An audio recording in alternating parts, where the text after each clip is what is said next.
யோ ஹாக்காய், எப்படி இருக்க தம்பி? எனக்கு இப்ப ஒரு மாதிரியா இருக்கு. வரியா ஒரு கேம் போடுவோம்? நீதான் உன்னோட இடது கையை இழந்துட்டியே, அப்புறம் எப்படி உன்னால என் கூட விளையாட முடியும்? நான் சில பைரட்ஸை கண்டுபிடிச்சிருக்கேன். அவங்கள பார்க்கும்போது நீ சொன்ன கதைகள் தான் எனக்கு ஞாபகம் வந்தது. ஒரு சின்ன கிராமத்துல இருக்கக்கூடிய விளையாட்டு பையன்தான் இவன்.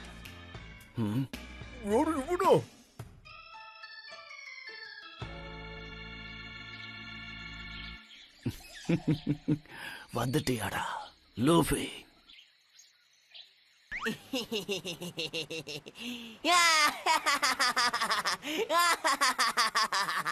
நம்ம எவ்வளவு ஃபேமஸ் ஆயிட்டோம்னு பாத்தீங்களா?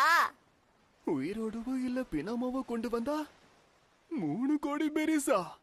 3 கோடிக்கு நம்ம ஒர்த்தாப்பா.